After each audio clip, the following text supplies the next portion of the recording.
Well, good morning, everybody, and welcome to the Aquatic Morning Show, where the Aquarius go to be in the know on your Aquatic Morning Show.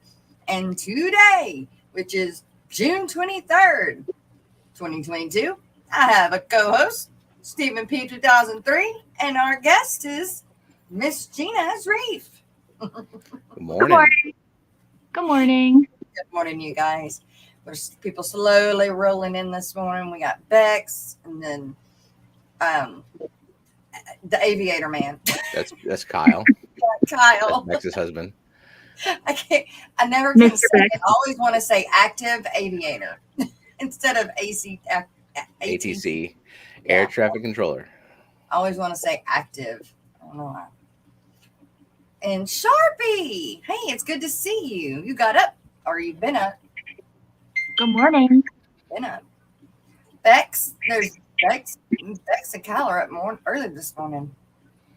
Yeah. And Kara C. You changed your name again. You changed it back to Kara C. Wait, Instead was it of before? Verily. Do what? Oh, it was Verily. It was Kara C, and then it was Verily KC, and now it's back to Oh. Kara C. Brooklyn Bell, you'll be in chat. Arthritic fingers. Yep, I hear you. We were Some actually talking statement about fingers. fibromyalgia before the stream started. Um, I've been trying to do a bunch of research on it, and just got on that topic. But Yeah. ABC Aquatic Biotope Creations. Morning, Kenny.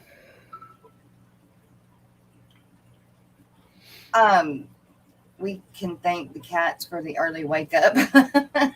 Of course. Aw, There's the female cat, Kinsey, we just demand food. Aw. Food. or just attention, or Yeah. just wake up and be up with me. Right, exactly. Well, we're going to go ahead and jump into it. Everybody's still going to keep filtering in. It's a slow Thursday morning, but we've got Miss Gina, and I am so interested to find out about this lady. Gina, we'll start from, we're just going to go all the way back. We're just going to start at the beginning. Where were you When did you conceived? get interested in Conceived? I don't know. no, not Born, I conceived. know from there. Yeah. Sorry, what was the question? When did you get interested in tanks and fish? Period. When I started working at Petco, I actually knew nothing about fish before I started working at Really? Petco. So that was about 7 years ago. And you're still at Petco, right? Nope. No? Nope. I've moved on to an LFS. Now I'm at a saltwater specialty LFS. Sweet. Yeah. So where did you start at Petco? Like, were you hired for the fish department and just trained for it? No, so I started bottom of the ladder. I started as a cashier. And then probably about a year and a half into my my career, we'll call it, at Petco, the aquatic specialist was moving on. He was leaving to go to a security job. And so the opening was there, and I was like, yeah, sure. I'll take it. I'll learn. I'm tired of being on this register all day. 'Cause I'm a doer. Like, Yeah. I learned a lot of like the planograms, so like redoing the displays. Like, I learned that early on. I would be stand up there. I'm like, I'm bored. Give me something to do. So I would Right. take care of the whole front end. Like, anytime any of those resets needed to happen, I was doing them. So yeah, I'm very much a doer. So I was like, oh heck yeah, get me off of the register. I'll learn. So yeah, learning how to do water changes, how to maintenance sumps, how to catch fish. I was one of those chasing fish with a net, like not trying to corner them or anything. I was such a noob. I still do that. We start somewhere. Yeah. And every night I would go home and go to Live Aquaria and pick 3 fish from the same category. So I'd go like to tetras, and I'd pick 3 tetras, and I'd learn like how big they got, if they're schooling, like what their diet is. Every night I'd pick 3 fish to learn about, and then just kind of went down the road. Yeah. And then customers also were a great help. I've told this story a few times, but I had a customer come in. I hadn't gotten to the cichlid section yet because I knew that was like I started to, and I'm like, oh, this is like a whole thing on its own. I need to learn like everything first. But I hadn't gotten to cichlids yet. And he came in, he's like, hey, so these cichlids, are these Malawi? Like, are these from Lake Malawi or are these from, and I'm like, I have no idea what you just said, but here, let me Google it really quick for you and I'll find out. He goes, no, I was actually just testing you. I really appreciate that you didn't come up with some BS answer, that you were willing to find out. I really appreciate that. I'm like, I'm sorry, I'm new. I'm still learning, new to this department. I'm learning everything else first before I got to cichlids because I realized it's such a huge thing. And he goes, all right, I can respect that. And he would come back once a week and kind of give me a little tidbit of information about cichlids and help me learn.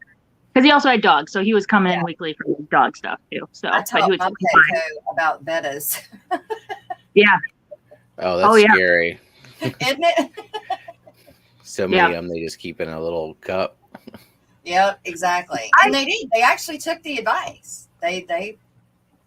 Yeah, good anyway. I follow a couple other Petco employees on TikTok, and there's some that like really do care and go outside of like corporate policy to take care of stuff. And I learned from a couple of them, like I would start adding tannins to the beta water instead of just the salt. I actually had a little jar of Kapala leaves that I made my own tannin water. And I would add that twice a week whenever I would do water changes on betas. But yeah. Well, I guess that's kind of how I got into fish, is because as a cashier, I would change beta cups twice a week. Well, actually, no, back then it was 3 times a week. It was Monday, Wednesday, Friday. I didn't know it was that often. I thought it was weekly. No, at Petco, it used to be 3 times a week, and we would feed them on the same day. And then corporate was like, let's do that twice a week. And I'm like, okay. But then the day that I'm feeding, and they're not getting a water change. So they the one that I go to, it every time I go in there, they know that I'm going to the beta rack and I'm pulling anything that looks sick.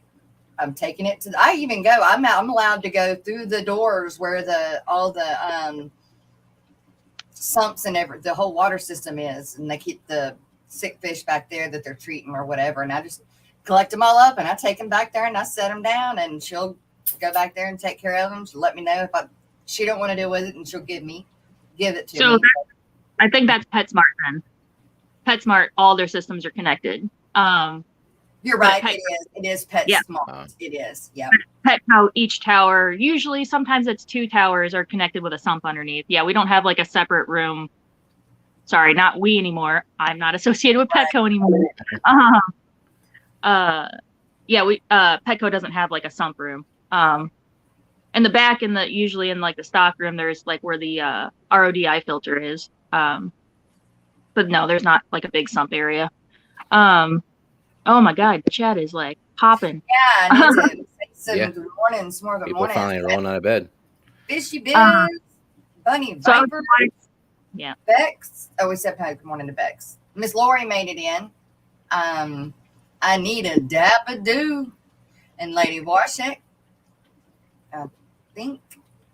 Oh, Rising Sun Aquatics. PV Aquatics. And I think that was all. EJ. ABC Biotope Creations. Did I get my daughters yet? No, sir, I have not. I actually need to check on them. He sent you an email. Okay. I know that I got an email last week, but I'll find. I'll look. I'll check. Money Viper. Bunny, my love, my sunshine. We're gonna be doing. Well, never mind. Anyway, okay, back to you, ma'am. So I was aquatic specialist at my first store. So at this point, I was there for about a year and a half, and then probably for another year, I was aquatic specialist. Got really into it. And I was even they do fresh and salt. Well, at my first store, it was freshwater only. Oh, okay. Okay. Yeah. And thank you for bringing that up, because that's kind of important. So yeah, since we were freshwater only, I tried to order things that were different. So I would get arowanas in by request. I would not keep arowanas.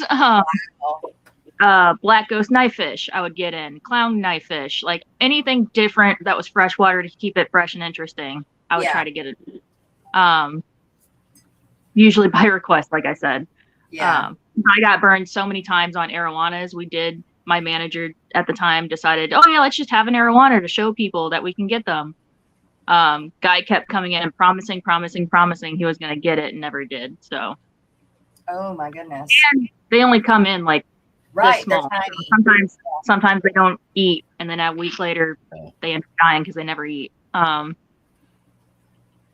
African butterfly fish, I would keep those regularly because those are a little easier to than an arowana. Right. But yeah, so another year being at my first store, and then I felt I was ready to be manager because one of my managers transferred to another store, and he kind of stole me away. He goes, "Hey, you want to be a manager? Come to the store with me, and we'll be awesome." And I was like, "Okay." So in the next position up, it's actually 2 rungs up the ladder at Petco. So it's supposed to be aquatic specialist, and then what's called a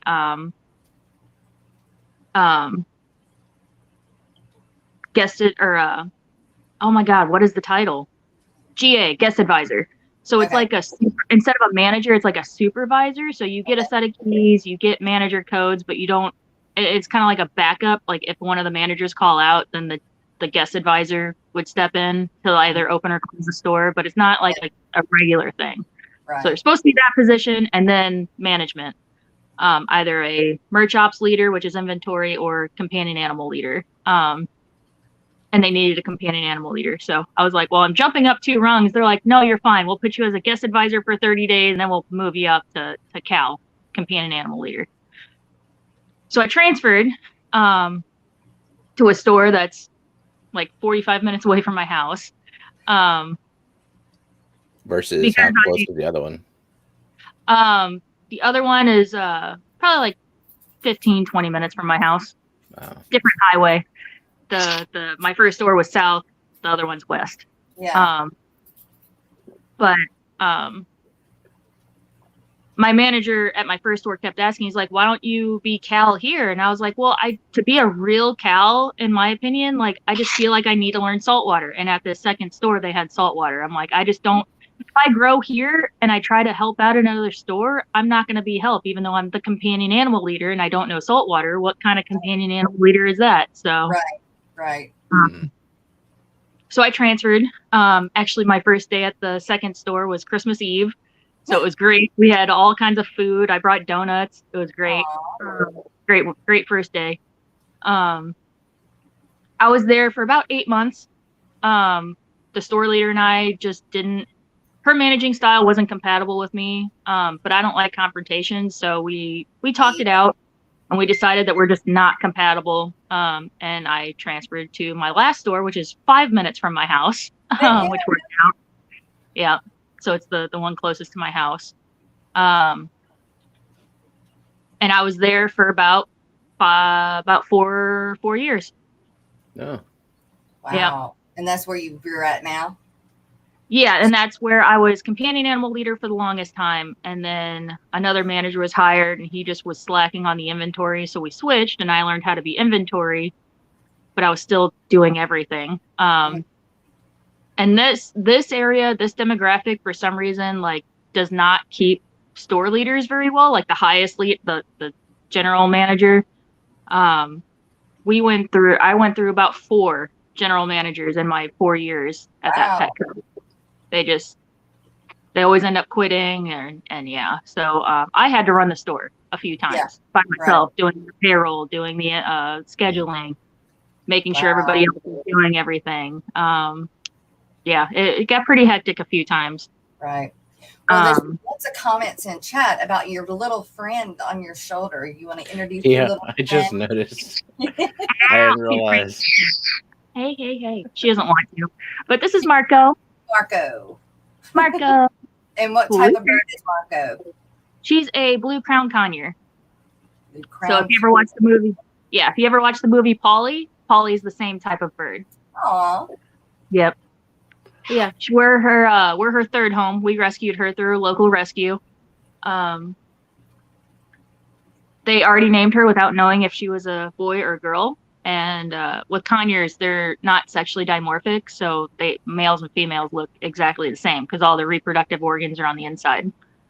Oh wow. So you have to have them DNA tested. Oh wow. So it's only like $20 for the test. Nothing ridiculous. Not bad. It's like a mail-in thing. Yeah. So yeah, we had her DNA tested, and she's a girl, but she's 11 years old, and she knows her name, so I couldn't change it. Now, how old do they live? About 30 years.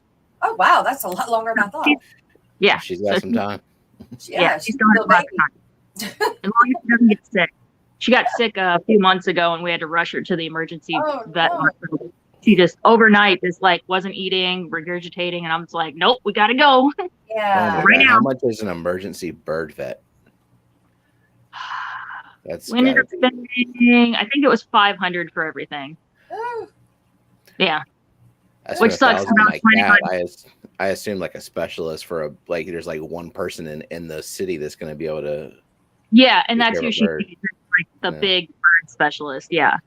Luckily, I caught him right when the vet closed, so he was still there, and I was like, "Hey, Marco's not eating. She's regurgitating. She's not even eating seed." Like he goes, "Oh, bring her in now," because he's like, "I have 2 other after-hour emergencies anyway, so I'll be here." And I'm like, "Okay, sweet." Apparently, there was a chicken that was being operated on, and yeah, he sees all birds. Yeah, all birds. We think of chickens, as yard birds. Yeah, well, I'm just thinking like operating on a chicken. Do you mean like preparing it for a meal? Right. Right. I don't know what was wrong with it, but there are some people that just like Marco there, they have them chickens and they have them in the house with them. And I mean, they are their dog, their pet. Yeah. Or show chickens. Chickens. Yes. Show chickens. Yeah. Delicious looking bird. Right. I want to eat that one first. And then, so I was at that Petco for 4 or 5 years, whatever fits the timeline. I don't even remember any at this point. I started in 2015. I quit 2022. So that's when I was introduced to the fish fam and everything. And I met Danny and Biz at my last store as customers. Oh. So yeah. Biz first, he was my customer. I remember he came in and he was really interested in discus, and I was like, "Oh heck yeah, I can order you discus. I can't keep them in the store. You need to come pick them up like as soon as they get delivered because my systems suck for discus."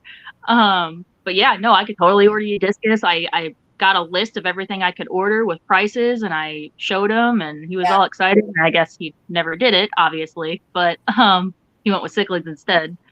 That's okay. And then Danny would come in, shop for plants, shop for shrimp and some fish. And then I found out he worked at Pet Supplies Plus. So it was always funny. I wasn't texting at that point, but I would always send anytime somebody was looking for something at my store and I didn't have, I'm like, "Oh no, go up to Pet Supplies Plus, go find Danny. They have a different vendor. They have different fish than we do." So we would send each other customers all the time. Cool. Yeah. Yeah. They do that between the lady that is the manager at PetSmart has been on my stream, has been, I guess, twice. I can't remember my pet, something like that. I can't remember the name of the channel, but her man has a YouTube channel and they've been on the stream twice. One for the fish and all their animals, and the other one was for cats. They were doing a cat rescue or something, but she works at PetSmart, but between our LFS and her, they work back and forth, just like what you and Danny or do. Right. But, so when you were young, when you were a kid, did you have animals then? Like any kind of animals? Yes. So we had our first pet was a golden retriever. Best dog ever. Oh my God. And then we had birds. So we had parakeets, and a cockatiel at one point. My dad brought home a 3-toed box turtle, even though you're not supposed to. But anyway, so I had a box turtle for a while. We have a box turtle. And cats. I grew up with cats too. Sweet. In fact, we've got the same box turtle that Fishy Biz has in his schoolroom, but he has the female and I have the male. Nice. I told him one day we're going to have to get them together so they can have or breed. Yeah, so that's an ornate box turtle, which is like a 3-tone, but just a little bit fancier coloration. I can't remember what I was called. But he texted me about it, and he's like, hey, I got this turtle, and I need help setting it up. And I was like, oh, okay. And I assumed it was a box turtle because most people bring home a box turtle. And then at one point, he said something weird, and I was like, wait, do you have a slider? Because if you do, I set you up totally wrong. yeah. And he's finally sent me a picture. Yeah, finally he sent me a picture. I was like, okay, no, we're good. That is a 3-toe box turtle or an ornate box turtle. We're good. We're good. Okay. Woo. It's like you're about to spend a lot more money if that's a slider. So yeah. Yeah. Well, we've got some more people popped up in chat. We've got Debbie Holding has run up in here, and Stillwater and Crypt Keeper. Mystery Snail Guardians, good to see you, Annette. You've been missed.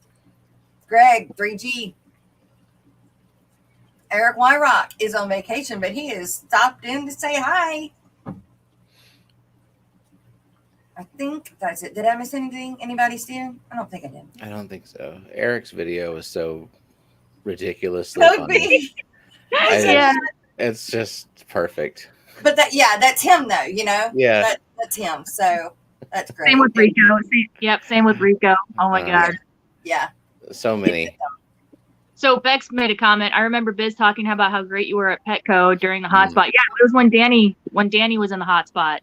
That was like probably the third or fourth hotspot.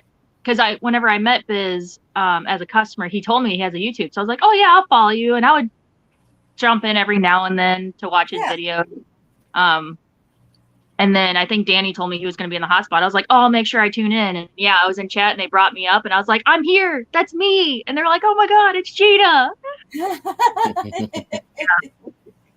And that's what started it all. So yeah, I decided to help Danny and Biz. Originally, I was talking like I was just going to be the camera woman to help them with their videos. And then we went to Marine Solutions and Danny and I immediately went to the fish tanks to start oogling at the fish and the corals, and Biz is up front with the owner, and he talked me up, and my boss was like, you want a job? And I was like, maybe. So that's what got me away from Petco. Wait, so at what point did you totally betray your freshwater roots and go saltwater only, or mostly saltwater, right? Yeah. About a year and a half ago. Yeah. I decided because I had a 55-gallon in my front room with angel, some rainbow fish. I only had a couple of rainbow fish at that point. Some cory cats, yo-yo loach, Odessa barbs. So like a semi-aggressive tank. And then what is now my reef tank had 2 fantail goldfish. And yeah, I finally decided I was going to jump into it. I started collecting equipment. And when I had enough to get it started, that's when I was like, all right, let's drain these freshwater tanks. I took my fish up to Petco and adopted them out. I made sure, I told everybody else, I'm like, do not give these fish to anybody. I need to vet whoever these fish are going to. And yeah, adopted out my fish and then started my saltwater tank. And so that's all you have now is saltwater? I have a shrimp tank cycling. It's giving me all kinds of problems. I'm probably going to tear it down today and start over because I keep getting random ammonia spikes and I don't know where it's coming from. So I'm just going to take everything out, rinse it, try it again. What size tank is it? It's the 6.7 little hex acrylic tank that Petco sells. Cool. Yeah. Where do I get having ammonia spikes? You don't have anything in it, do you? I don't have anything in it. I mean, there's some bladder snails that came in with the co-op plants. Yeah. But I mean, the crypt kind of melted back, so maybe it's the crypt dying off that's doing it. I don't know.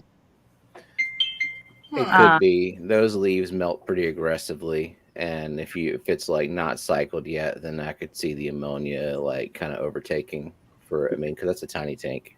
And Right. what do you have for a substrate? It's like it's a fluval stratum. Do you have it capped with sand?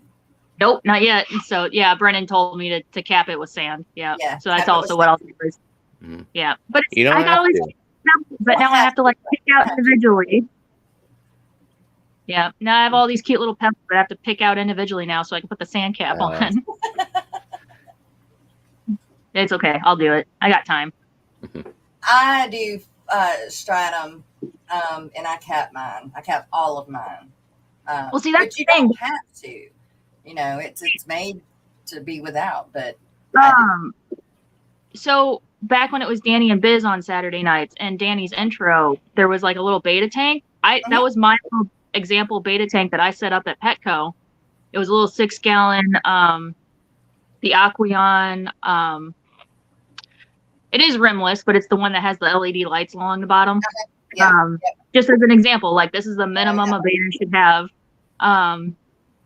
And I just used fluval stratum in that, and I had 0 problems. Yeah. Like, so I don't understand what's going on. I'm thinking it does not. It is not a big ammonia leacher. Like that's one of the good. That's one of the good things about stratum is like they have the ADA soil. That stuff is like super ammonia heavy, and it will leach ammonia for weeks or months, and you have to like let it go through its thing.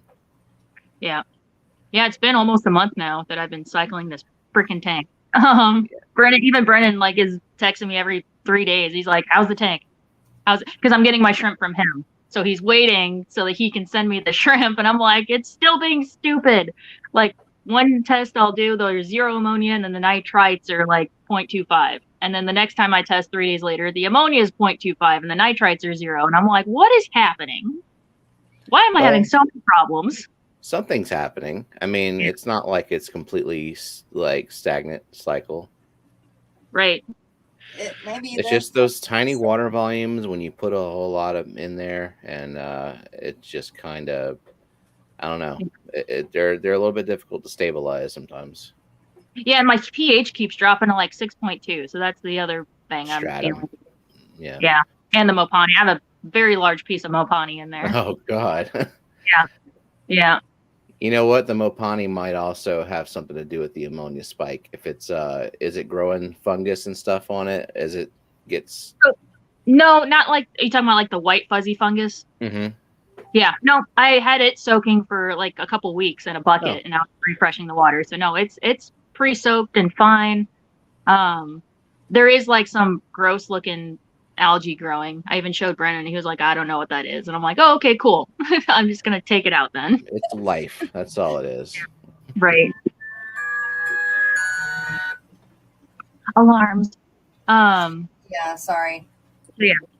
No, you're good. And then, so I'm actually in the process now of acquiring a 125 because I'm going to get Brennan's black belt cichlid from him. He's going to bring it to the Triple Crown and give it to me because he's looking to get rid of it and do something else with his 75. So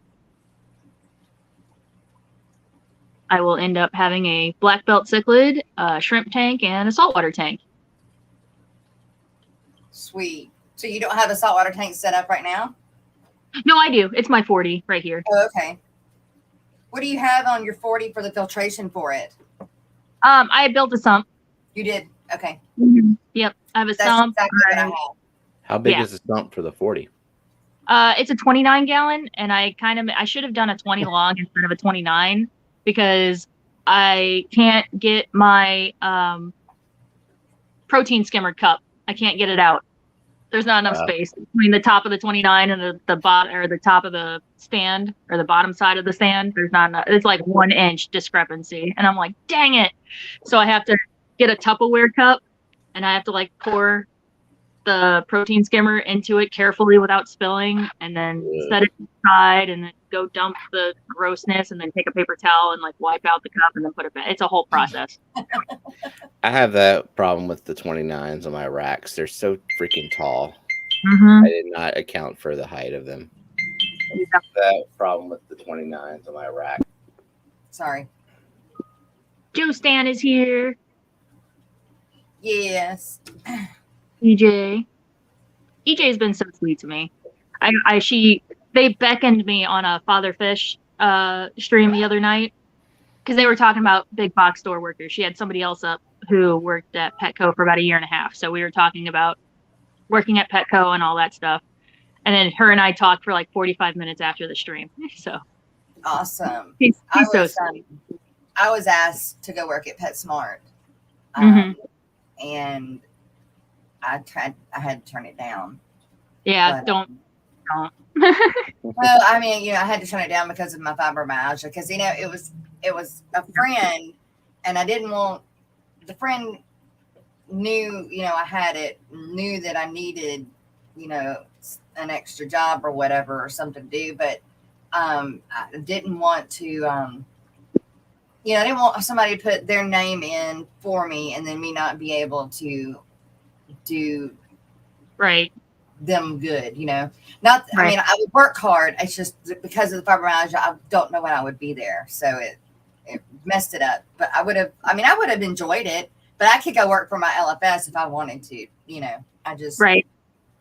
And at least PetSmart kind of segregates is a bad word, but like cashier is only cashier. Pet care only does pet care, and then I think there's like a dog and cat food position. Yeah, I was going straight to to manage the fish department. Oh, okay, gotcha. And pet care. Yeah. I didn't want to do her wrong, and is what it is. We have Doc is in the house today. Good morning. Dr. Anthony. Dr. Anthony. Good morning. New local Austin's also made his way in. Joseph Stanley. And whoever Matt No is. Can't give you a link, sorry. Looking for a link to what? You can get a link to fishfam.link. Yeah, I don't know. I know you can't give you this link, but if you want a link, to something, let us know and get you any other link. Hey, mods, drop some links. Right? Oh, Miss Laura's definitely doing that for sure. Mm-hmm. So, Gina, you said you had rainbow fish before you got rid of your freshwater? What kind of rainbow fish? So at one point I had a pair of Bosomanis, I had a pair of New Guinea Reds, a pair of turquoise, and a pair of Australian. And you got rid of them? Well, no. So I was down to just the pair of New Guinea Reds because they're quite stupid and they swam into a decoration. So I don't know if you're aware of that big, like, decrepit log decoration at Petco. It's one of the few large ones that Petco sells, but it's like a big tree stump that's like rotted. Yeah. Anyway, it's got a big hole in the trunk, and they swam in through there, and then they tried to swim up through one of the smaller holes and got shoved and stuck in there. So I'm pretty sure I had that exact log. Yeah. in my rainbow tank. Yeah. There's so I ended up taking Anubias and shoving it in the top holes to kind of prevent the other ones from doing it. But then they tried to go the other way and tried to go through the even smaller hole and got shoved in there and ended up dying. So they're not the smartest. Oh, they are the dumbest. But what is the name of that fish again? The rainbow fish? Yeah, the one that got stuck in the... Oh, it was multiples. It was the... Yeah, it don't matter. They're Melanitanias. They're Melanitania's stupid eye. That's what they are. Yeah. But it was Bosomanis. I lost to that stupid decoration. I think I lost the Australians. But my favorite ones, the New Guinea Reds, survived. So I'm happy about that. The expensive ones. Nana New Guinea Reds, yeah. Said that their daughter worked for the Aquarium Cabela's in Minnesota for 3 years and scuba dived to clean their tank. Wow. Yeah.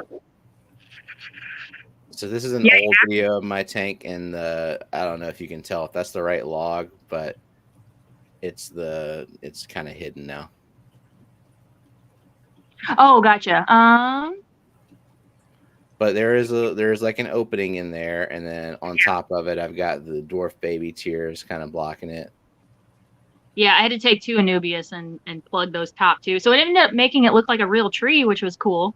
But Still lots of fish to it. Yeah.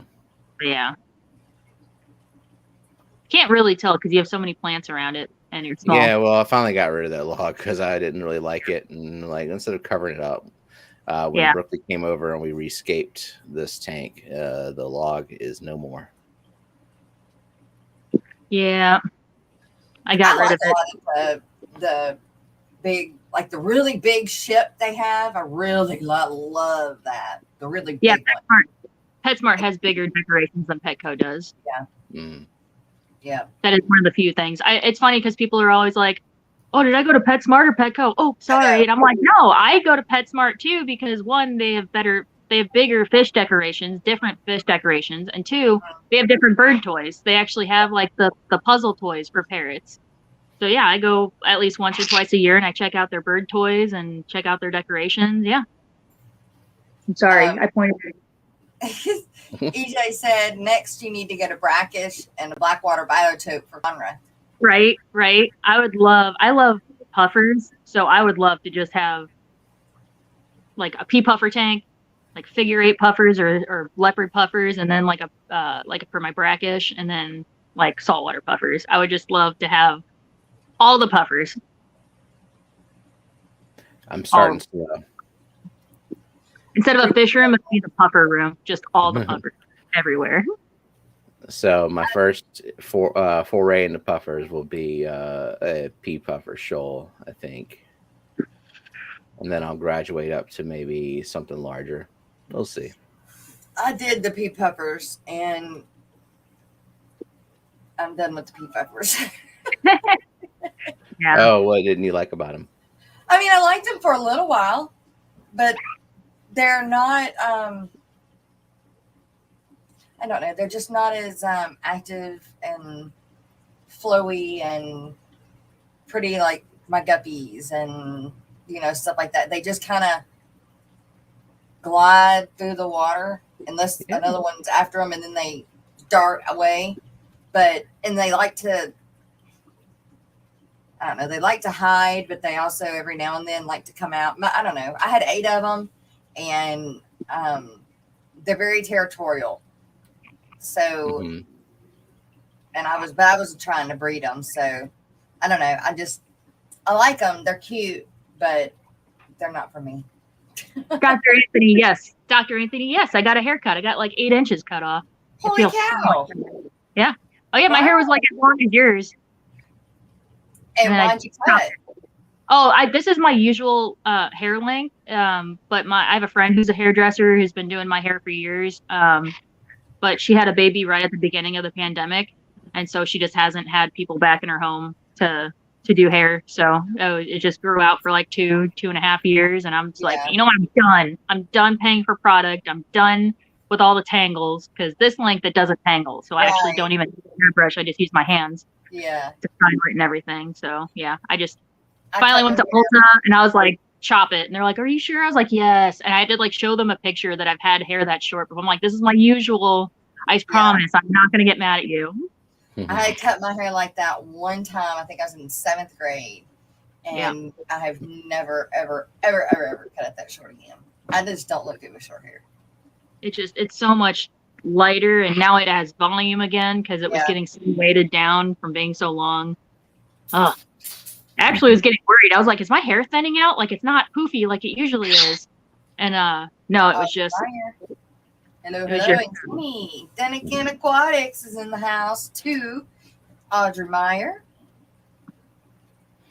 So my goal with pea puffers is to actually do pea puffers with specific tank mates. Like figure out what works. I know there's a lot of them that aren't going to work, and if like you don't want to have anything that sort of just like sits around and waits to be bitten off of, right. So like I was hearing someone tried auto sinkless. I can imagine that not working because auto sinkless, they'll kind of stay in one spot, and then they're very trusting. At least they are in my tanks. Like they'll let a fish approach very close. So probably not a good idea. Banowski Fish Kodo. Good morning, you guys. Morning. They definitely will take care of your snail problem. Yes, they will do that. What do you mean snail problem? Yeah, like Annette's not listening, is she? no, not pest She's smell. here. I'm sure Pest she's smell. lurking. She's always lurking. Always lurking. Mhm. Right. And like I said, they're cute. And I had my own guppies before I put them all in one tank to start breeding them. But then I just got done with it, and what's his name bought them. What's his name? Oh my gosh, I just drew a blank. Hippie John. Hippie John, thank you. Oh yeah. I kept wanting to say Jonathan. Smell-free struggle is real. Oh, thank you, Brookley. EJ says that he has his pea puffers with coolie loaches and mono shrimp, hill stream loaches, and chili rasboras. Great combo with the right hardscape. Yes. Yeah, I could see that because the chilies are more active. So Yeah, I was actually thinking the 10 eye Danios, the gold ring Danios, I think is what their common name is. Because I think most Danios, they're pretty active and yes, they're very active. Just something that'll outswim the pea puffers, and then some kind of bottom dweller cleanup type of thing. Mm-hmm. Look, highly recommend pea puffers. See coolies. That's one of the types of coolies because we got coolie like the banded coolies now, and now Jenna wants more coolies. I've got two, but apparently they're the same. They're either both male or both female. I need to get them, move them, and get some more. But you're trying to breed them. Mm-hmm. So don't you know that everything I get, I try to breed. That's true. Oh, speaking of which, not to derail the Gina interview, but have you bred pearl killifish before? No, I don't know. I don't know what that is. I haven't seen them. I don't know what they are. Oh, I'll show you later. I just got some of them, and I actually got a little 5-gallon. I'm gonna try to breed them. Pearl killifish. Yeah, they're an annual. yeah, I would get regular coolie fish in at Petco, and I would get the black coolie fish. Come here. If you're gonna be rude, come. Oh, I like the black pearl. And it's funny because I would forget that I would have them, and it would be water change day. I would do water changes once a week, gravel backing, and they shoot up the tube. Or not get in the tube, but they would shoot up the cylinder, and I'm like, oh god, and I'd pull it out really quick. And I would always forget about them because at Petco we do a monthly fish inventory count where I go through for 2 hours before the store opens and I count every fish. Mm-hmm. I would always forget about the coolies. So the counts were always wrong on that. I mean, how could you possibly find them all? Right. Inventory? Exactly. Unless I was in there the day before and I knew that, then I was digging for them or something. Yeah. Oh yeah. That was a learning curve. Learning how to catch coolie loaches. Take 2 nets, sandwich them together. Probably as hard as catching hill stream loaches. No, hill streams are fine because at my last Petco, the back wall of the tank actually kind of extended. So yeah, you just take the net, you pull them up out of the water, and then I would take my nail like a little ramp and kind of get them off the side. Yeah, that's what I heard to do. Like you use a net and a finger. Yep. Wow. I know mine are freaking hard to catch. I hate having to move them to different tanks. My least favorite thing to catch were Buenos Aires tetras. Those guys are fast and have a lot of endurance. I literally just take the net and I essentially stir the tank to kind of tire them out first before I even try catching them. Giant Danios are another one that I hate catching. What's another one? Good morning. Eduardo, good morning. Those are my top 2 that I hate catching. Buenos Aires and Giant Danios. Wow. Come here. Hold on a second. Bird's being needy from afar now. Right? She was all fine whenever she was sitting behind her hair. Uh-huh. For sure. I had the back door open and she wants to look out the window, but making a glare, so I brought her back over. EJ says she also has, I also have Scuds, blackworms, and tentative living group of snails depleted regularly, and other microfauna in the pea puffer tank. The pea puffers love chasing the Scuds, and I do. Yes, they do. That's what I would feed mine, a lot of Scuds. That's pretty cool that there's like a thriving colony of scuds in there, though, like free food, and that they're replenishing themselves.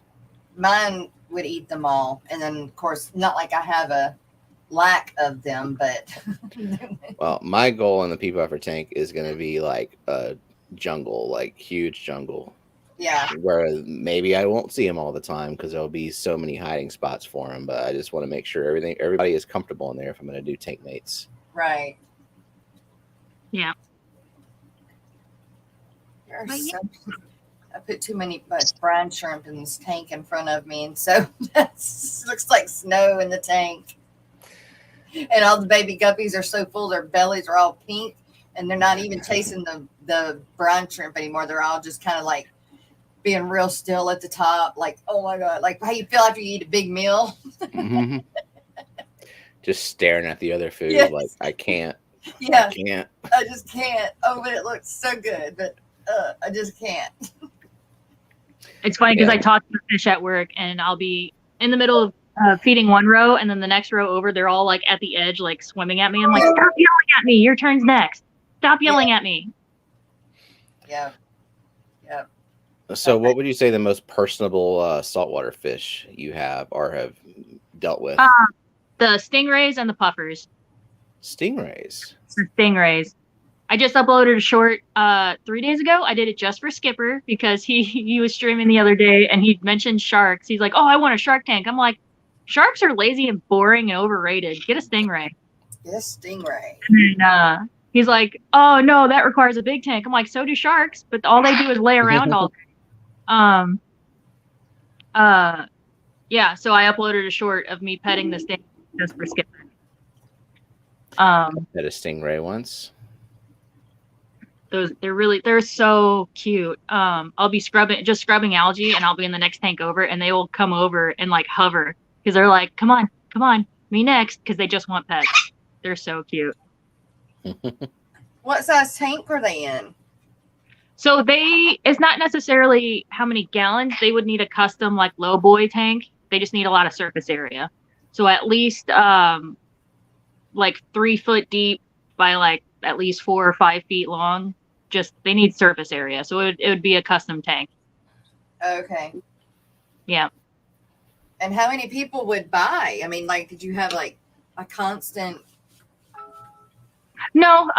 So usually like once a year we'll end up selling the stingrays, but it's something we always have because it is like a conversation starter with the stingrays. Wow. And then we have one epaulet shark that's in there, but you never see her because they're nocturnal. So it was funny because we thought she was like stuck under a rock the other day. So my coworker was like, here, I'll lift the rock, you grab the shark. And I was like, okay. So I literally just picked him up in like a little airplane, just didn't even twitch. And I'm just like, you're just so lazy. I just picked it up and moved it. He just didn't even move, didn't even twitch. Like a little toy airplane. I literally went like, meow. It just didn't move. Now, I'll probably do that for a short. It has been digging his pond and tropical tanks, as everybody needs a Teslata eel. Teslata eel. That's the snow eel looking thing that he's got, right? I don't know. I'm gonna look it up. Oh, my dog went in. Hold on. I don't know much about eels other than I don't like things where I don't like fish where I can't stick my hand in the tank and do escaping and stuff, and have to worry about getting a chunk of finger or hand or something. Yeah, that looks like a super bitey eel to me.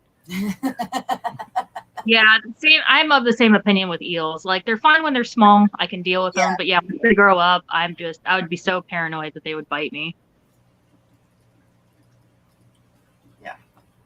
Yeah. I do that with actual toy airplanes, right? Maybe I'll make that a short one day. I'll pick up the shark and just meow. It'd be funny. I can imagine when Kyle is sick and maybe Bex has to hand feed him. Here comes the airplane. Super bitey, a technical term. Yeah. Isn't that? They have 2 rows of teeth. They have like the outer one, and then they have like a mini jaw slightly further in their mouth. So yeah, if they get you, they get you. Dang. Yeah. A mini jaw, just in case the first bite is not good enough. So Right. you Just live to in help the make sure your fish doesn't. northeast, right? You live in the northeast? No, I'm in. No, I'm in St. Louis, Missouri. Missouri. You're in the middle. Okay. Yeah, Okay. I'm in the middle. Yep. I get all the weather. I get cold weather. I get hot weather. I get all of it. Tornadoes, earthquakes, all of it. Wow. Everything, But you don't get everything but hurricanes. hurricanes. Yeah. No, no hurricanes. We do get tornadoes. But we do get tornadoes. hurricanes. Yeah. Yeah. Well, Florida's getting a hurricane, aren't they? They're fixing to get Probably. hit with I don't know. Florida. Probably. Oh, and we do get flooding too because of the Mississippi. Stop. I like this necklace. You're not allowed to have it. I've lost so many necklaces because she'll just pick it up and just snap it in half. Oh my Wow. gosh. Yeah. Nothing too expensive, I hope. No. That's why I don't wear expensive. Nathan got me a really expensive necklace, like a real piece of jewelry from a jewelry store, and I don't wear it because she'll kink the chain or break the chain. Yeah. Are you married, Gina? No, so we actually just hit our 12-year anniversary. Oh, We're sweet. engaged, and we Yeah. don't wear our rings. So, Yeah. I mean, looking in it, we're married, and Yeah. everybody says that we're married. Like, everybody Yeah. refers to him as my husband and all that stuff. Okay. But It's just a piece of paper. It's Yeah. just technicalities. it's a contract that you have to pay for, and yeah, I tell you maybe what, save on some taxes, but not Yeah. really worth it. Right. Yeah. Hindsight's 2020. I damn sure wouldn't go back and spend the money on what we spent. Yeah. The big extravagant wedding. Yeah. And we had a big Catholic wedding. We Yeah. did too. But luckily, I married a very, very sensible, practical woman, and Yeah. so even though we had a very nice wedding, it wasn't as expensive as you might think. Yeah. That's good. Yeah, see, I would be either be a tiny wedding or it'd be a big extravagant wedding. Like, I don't Yeah. do it point. Like backyard hang or like at the park for reception, just hang out or something. Reception's the funnest part of it. Or full like decorated like David Tutera wedding is what I want. I mean, even if you get like a photographer, unless you've got a friend that's helping you out, I mean, photographers for weddings are expensive. Yeah, so For weddings are expensive. pretty much all of my friends have gotten married. So I do have like certain photographers. I was like, oh, I really like their photographer. Oh, I really like their photographer. So eventually, if we do ever get married, I do already have like a list of vendors that I've already like seen and interacted with and all that stuff. So little hand, a little bit from this one, a little bit from that one. Yeah. Right. I mean, I've watched that show. What is it? Where they pick out the dresses and Bridezilla? Say yes to the dress. Oh, I love that show. Oh, I like Oh my Bridezilla. God, It's a lot craasier. I don't know why I can sit there and watch that show for hours. Yes, I've gotten into that. I've gone down that rabbit hole. Yes. And then the one where the four weddings where they 4 people in like one city or whatever, they go around and they pick 4 people and then they compete for who has the best wedding, and then they win a trip or whatever. Yeah, I get stuck on that one too. But it's all because I'm like amazed at how much money that is spent, and then the creativity that goes along with it, all the different people. I don't know, all of that just. And Joe will walk by and he'll be like, "What the heck? What the hell?" I just right. But I definitely am not prejudiced. I watch everything. Looks like Brennan came in. Kelly Foreman's here. Good morning. Hey, morning. Morning. Yeah, we saved a lot on photographer because at the time that we got married, I was still editor-in-chief of a local magazine, and so we had photographers. I made friends with a lot of them, and so I think maybe my friend charged me $100 total to Oh, wow. do photography for the whole wedding. It's like, yeah, that's pretty good. Was that just photography, or did they do videography too, or just photography? And then we really lucked out because I was just scouring Craigslist and found this startup like videography company that wanted to do free videography for a wedding. They did a really, really good job, and we tried to pay them, and they insisted that it was for free. Aw. Yeah, so they could get like advertisements. Mm-hmm. Exactly. Yeah. That's awesome. Texas Native Aquatics, good to see ya. Rico was in the house now. Rico. They had a backyard wedding. I think they may have spent $500 on the entire event 30 years ago. My best friend just got married, and she works at the World Bird Sanctuary. You've probably seen videos of what's the crow's name? Anyway, the crow that talks that you see with a really pretty lady. The video, the viral video where he goes like, "Hello."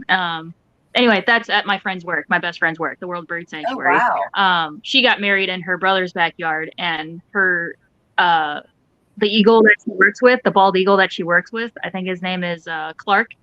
He was the ring bearer. Like her coworker was there, and he flew the rings down the aisle to her. Wow. Wow. It was awesome. They trusted a bird to fly their. Birds are smart. Their rings. She works exclusively with Clark, the bald eagle. Like, so yeah, he trusts her. He's fully trained. They do flight shows. Yeah. Boy. Yep. That's why I expected like bird vet care to be like super expensive. Yeah. Eduardo's here. Good morning. ABC Aquatic Biotope. Yes, I got the email. They should be here tomorrow. So I'll be home. All right. That'll be awesome. I can't wait to see them.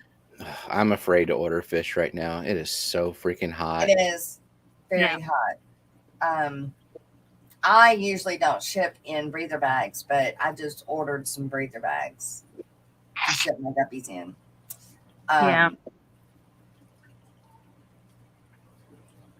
Raptors and corvids are smarter than dogs. Yeah. Oh, Mischief. His name's Mischief, and the Raven. Mischief the Raven. She actually works with him too. He sponge paints, so he's trained to pick up a sponge and tap it on a canvas, and then he gets a treat. And they sell the paintings as like then the money goes to the sanctuary. So right. Wow. Well, you guys, we are at the mid-morning point, so we will be back in just a few minutes. We're going to start y'all out listening to some, I think the guppy dance, duckweed dance.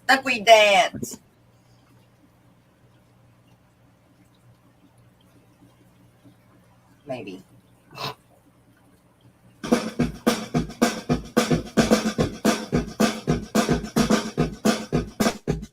Are you ready, Steven? Kenny? Yeah. Greg? Okay. All right, Fish Fam. Let's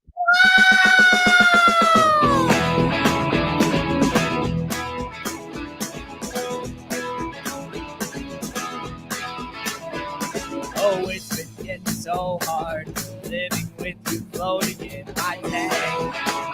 I can't. You're blocking all the light out, and now my stems are starting to turn gray. I see you plant in the back. As a matter of fact, it used to be as red as the sun. And the cringe in the corner that no one ignores, because it's that pink flamingo one. Oh, yeah, it keeps sickening. It's so sickening. So it's time to get moving, or the plant's gonna be losing. The plant in the back is starting in the black, so you better do the dark green dance. And the cream in the corner is melting, and the water, so it's time to do the dark green dance. Dark green dance. Dark green dance. Dark green dance. Dark green dance.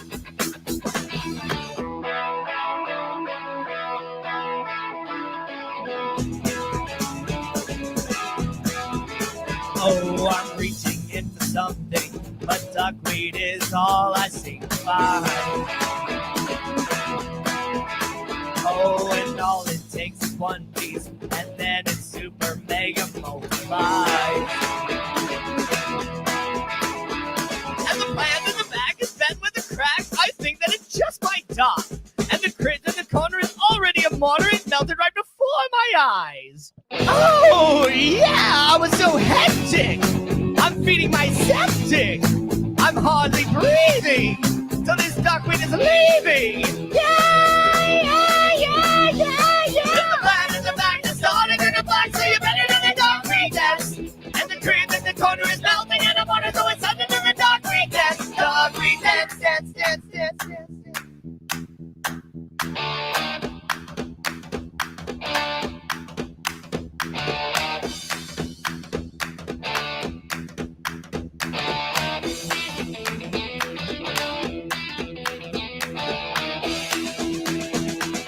Oh, yeah, it keeps lifting. It's so sexy. So it's time to get moving, or the plants you'll be losing. The plant in the back is starting in the black, so you better do the duckweed test. And the cream in the corner is melting, and the water, so it's under the duckweed test. Duckweed test.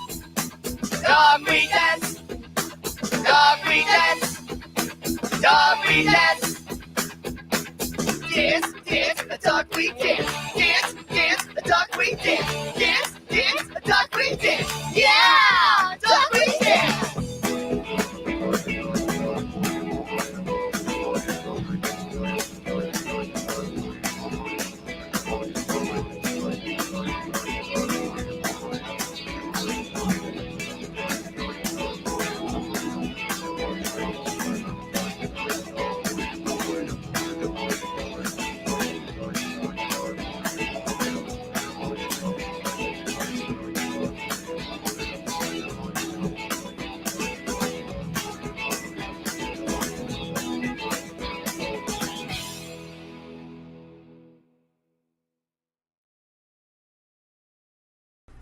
Hi, Fish Fam!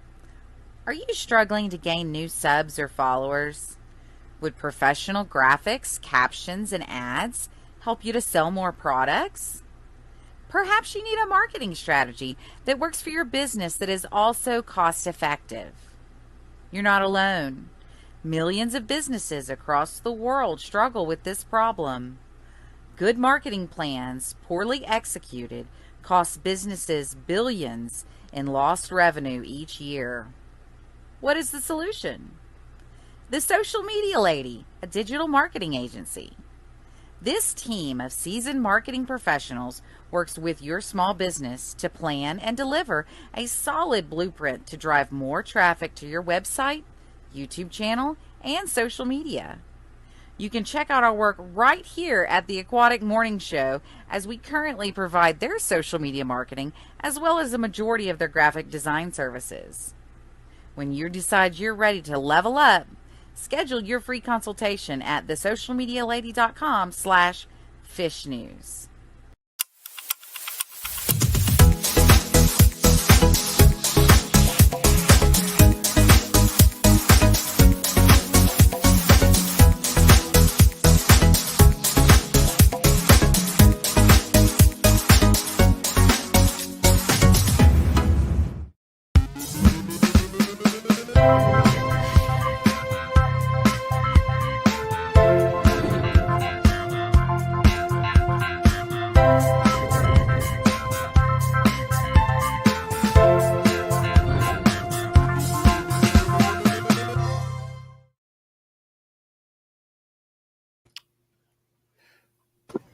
All right. I had to mute. My bird started singing with the duckweed dance. I was like, oh gosh, I have to mute. Oh, I want to hear it sing. That'd be cool. Yep, she does. Does it sing, or does it just screech louder? No, she goes bow, bow, bow, bow. She like doo-wops. Oh, What? Yeah. That's awesome. Yeah. Yeah. Next song that Danny does, you got to get the bird involved. Right. Maybe we'll do a bird song next. There you go. She has certain songs that she likes, like Uptown Funk she really likes, Aretha Franklin Respect she really likes. Good taste. Yes. Right. Oh my God, what's the one Queen song? Hey, Another One Bites the Dust. She really likes Another One Bites the Dust. trash truck. Barking at the trash truck. Whips World, good morning. Casual Aquatics, good morning. Hush now. Shh. Shh. Hush. Shh. Good morning. Good morning. How many puppies do you have now, Jess? Just the one? Well, no, I have 3 corgis underneath my feet right now. No, the puppies, the young The baby babies. Yeah. Well, no, she had 8, and we lost 1, so we have 7. Oh, okay. Yeah, and we're keeping 1, so that'll put the total of dogs in my house up to 6. Is that maxed out? Yeah. Or does she Really, have it a was choice? maxed out with Lena, but Hmm. Sonny, gets to keep 1, so he's going to keep 1 of Gracie's, and then we're going to spay her. But I'm not going to say that there won't ever be another corgi. Maybe when Landon goes off or moves out when it's time and he takes Caliber with him, it will probably be like Corgi Nation. Good morning, Miss Dee Dee. I need I have a kennel outside. My problem is I don't want them outside. I want them It's with hot. me. It's so hot out there. Yeah. Well, I mean, if that's the case, I would put an AC out there. I mean, I would really do it up. We've got fans out there already. When we had the labs, it was nice for them. But corgis have more hair, and I just want them with me. So it's kind of like I gotta have to make room. So I think when Landon leaves, his room will end up being like my inside kennel.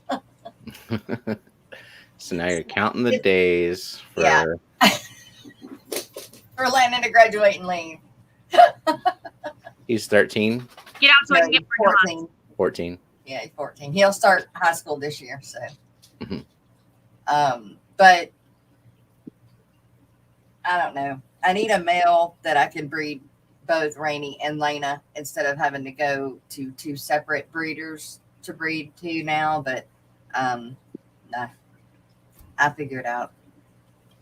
Casual says, I want a macaw or a parrot or something like that, but they're $3K here. Yes, the big birds are very expensive, but find a local rescue. Like she would normally go for like 15 or 2K, but we adopted her for, I think,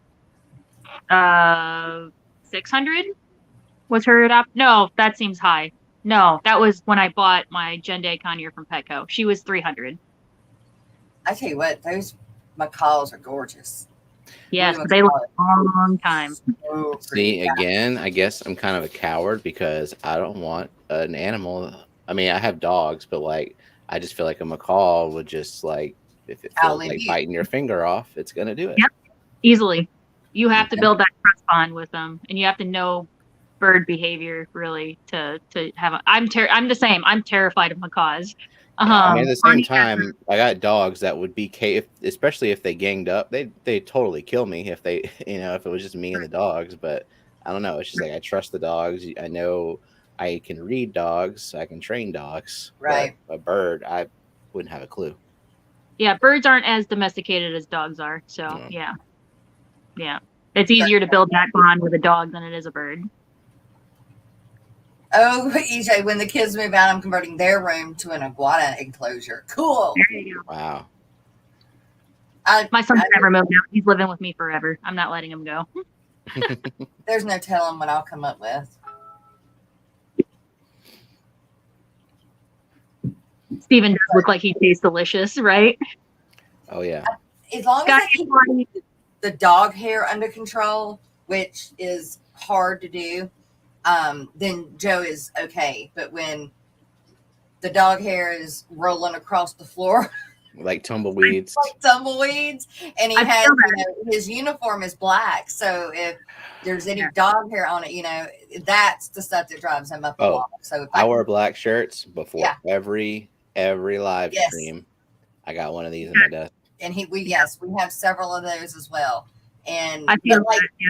they sleep with us, or Lena and Rainey sleep with us, and the comforter, has even got dog hair on it. So when you go to cuddle up with the comforter and you get a mouthful of dog hair, that's not too cool. No. So in fact, I need to take it and go get it clean. But if I can keep that stuff down to a bare minimum, then it's not a big deal. I have a husky, so I definitely feel out of it. control. Yeah, I have a husky. Between the two dogs, and then she puts off a lot of dust. I have dog hair and dust everywhere. That's my biggest combatant around my house cleaning. Me too. Bird dust, huh? Interesting. Yeah. So the way that it's the way that their feathers grow in. They have like a waxy casing around the feathers, so you wait till it's fully grown in, and you pick the casing off, and that creates dust. So, yeah. Puff up hairballs. I know, right? Mm-hmm. I currently have a young Cooper's hawk in my fish room that's in training. What is a Cooper's hawk? Nice. It's some kind of raptor. I don't remember offhand if it's a big one or a small one. I would imagine a small one. Yeah, a few comments above, he said he was a falconer. That's pretty cool. Yeah. Yeah, you need a special license. General falconer. That's cool.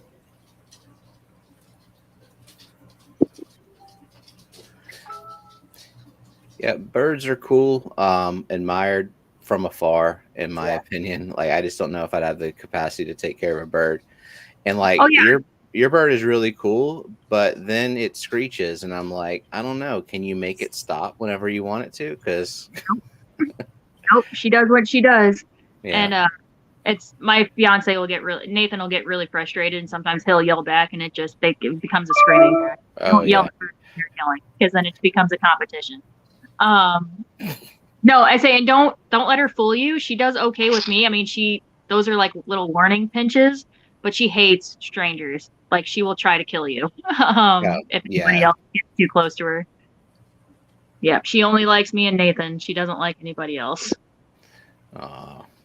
In fact, I have a sign on her cage. I don't know if you remember from the rattling when she grabs the cage door and she rattles it every morning. I have a sign that says, "Beware of attack bird." So I have a sign. If people come over my house and they're like, "Oh, she's cute, I want to pet her," there's a sign. I warned you. Beware of attack bird. If she bites you, it's your fault. Yeah, how much damage can she do with her little beak? She can easily break skin. Easily break skin. I figured. Yeah. Yeah, Jenna had a cockatiel growing up, and it was the same way. It didn't like anybody except for the family, I wouldn't dare stick my finger in the cage, because I know that those birds bite, and they bite hard. They crack nuts. Somebody in the fish fam has got a bird, and it's some kind of dove, but it's so pretty. It's very colorful, but it's a dove. Aww. And I don't remember who it was, and I don't remember the type of dove. But it's I would take that bird in a heartbeat. Do what? Yeah, doves are quiet. They do soft coos. It's golly, what kind of bird was that? Oh, I can't remember. It's awesome. Jess, what cichlids are in that tank with your angels? I know angels are cichlids too, but I keep seeing some greenfish. Oh, no, those aren't cichlids. Those are my killifish males. That's a blue-gularis right here on the left. And that one that just came down is a Gardneri. So, yeah, that's a blue Gularis. And then those others are Pandagara. So that's all that was in that tank at that time. Now there's one big angel and there's some little killie males that are growing up, and then the Pandagara. But the Pandagara are fixing to get moved to their own tank. And then that's kind of like one of my community tanks, something where I can put things that need to grow up a little bit more. But don't have their own specific grow out tank. So that's where the angels and the killies go. But I need to pull the Pandagar out and put them in their own tank so they'll breed. And I know that the eggs aren't getting eaten.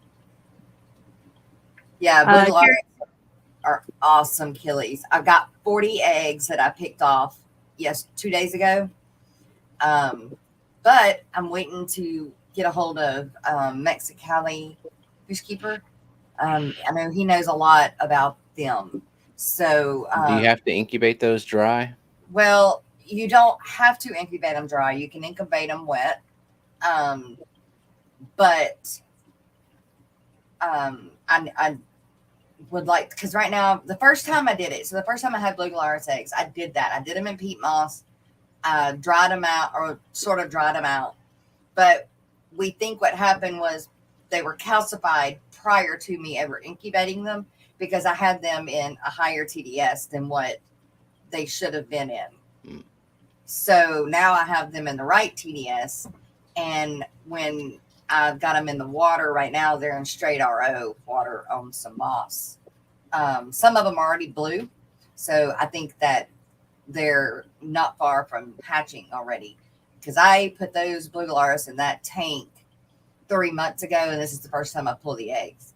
So I think I should be having some hatch soon. But my question is, do I need to, like, there's no TDSs because it's pure RO that I put in there. Do I need to raise the TDSs some, or do I need to leave it as it is?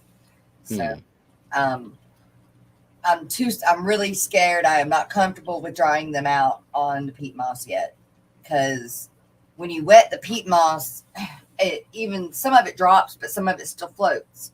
And I'm scared that I'm not going to be able to find the babies because they're tiny. They're so small. Did you listen to Dan's fish by chance last night? No. Because I missed half of it. I got to go back and watch a replay, but somebody asked a question about breeding annual killies, and he had a pretty good explanation, like some tips and stuff. And the last part that I heard was him talking about the peat moss that floats, and how you want to make sure that the container that the peat moss is in is like super wide, so that the fish themselves have a chance to go up to the surface and around the peat moss. Huh. Yeah, I know. I'll have to go back and watch that. But yeah, I think it's about an hour and 10 minutes in. Okay. Yeah, no, they're not eating them, Audrey. They're not eating them. No, I pulled 40 eggs, so they eat well. I do know that somebody said that blue gularis need to eat very well, and that they need to eat a lot of bloodworms, and that's pretty much what they get. They either get brine shrimp or bloodworms. I was feeding every day. I went to feeding only every other day, but them I do feed every day, and my grow outs, my babies. But everything else is only getting fed every other day now, because I was just going through food like it wasn't nobody's business. So, Gina, do you have any breeding projects going on? Nope. I don't have time. Oh my gosh, no. I don't have time. Well, they're not every breeding project is a time consumer. Yeah. I don't do anything with my guppy mosh pit. Right. No plans. Well, you're just gonna have shrimp, right? Yeah, that's another. Yeah, and you don't have to do much with those if you're not caring about like making sure you're doing one pure perfect line of shrimp. Yeah, no, it's gonna be a Skittles tank. Nice. But yeah, I guess yeah, the shrimp. Definitely not the black belt cichlid, because apparently he's tried pairing her up with males and she just kills them. So, yeah, I guess the shrimp would be a breeding project. It's a gateway breeding project. Yeah. Or guppies. I know. I was watching Papa stream last night, and he was talking about that, how Dee Dee got a Skittles tank, and now she's all into individual species only shrimp tanks and all that stuff. Kelly says, Gina, I'm not breeding either.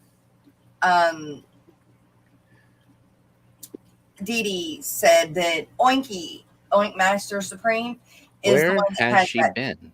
I don't know where she's been. I haven't seen her lately, actually. But she has that dove, Dee Dee, do you remember the name of that dove? I think somebody else said it earlier, like a diamond dove, maybe. Yeah, Terry said diamond dove. Diamond dove? Mhm. I've seen Oinky pop in every now and then. Not the last few days, but I haven't Seen seen her her in weeks.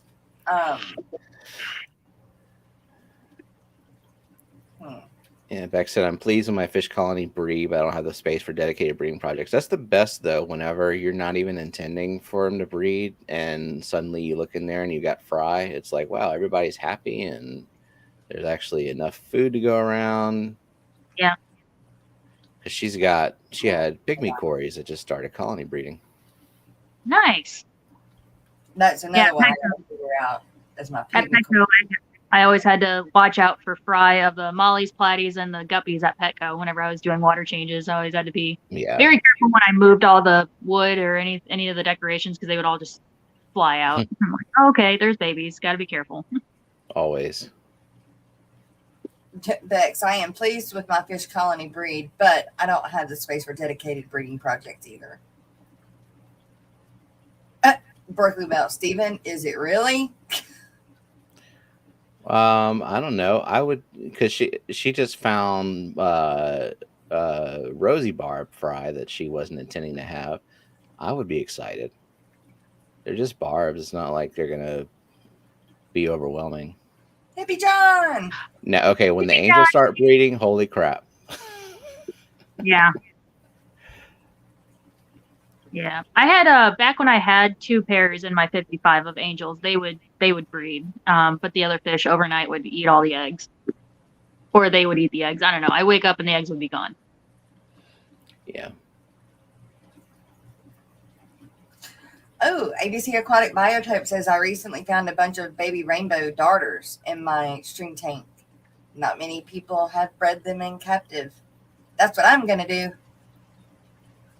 Well, I guess it's not really breeding, but I mean, my frags are starting to get a decent size where I could probably get 1 or 2 frags off of them. I was going to send Ian some. I was going to make like a mystery box for him and send him some of my frags. What all do you have in your saltwater tank? I will show you. Let me get my filters going. Sweet. Turn the lights on. I showed it a little bit last night, but I did a pop-up last night. My first pop-up live stream. Awesome. Dee Dee said that you did.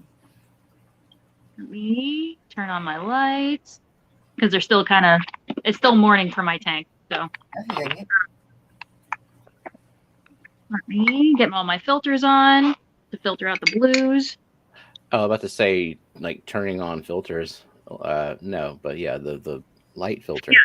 Yeah, I have a little like orange clip that goes over my phone. It's got a little orange and I have a pair of Aquashella sunglasses for whenever I film corals. I have that at work because I always forget to put this in my back. I have a smaller backpack that I take to work now, and not everything fits. I had a bigger one, but it was taking up too much space. So I got a smaller backpack. Says he's up to 1,200 bristles now. My bristles quit breeding. Like, they just stopped. I've even put them in a new tank, hoping that would trigger them. And I had a reverse trio of long tail my community 90, and they weren't like I didn't set them up to breed, but they found a space underneath a rock, but it got violent, and I guess either the non-breeding male got jealous or the other one defended its territory, but there was a scuffle and I lost a male and a female. oh dang! All I have is that jerk male left.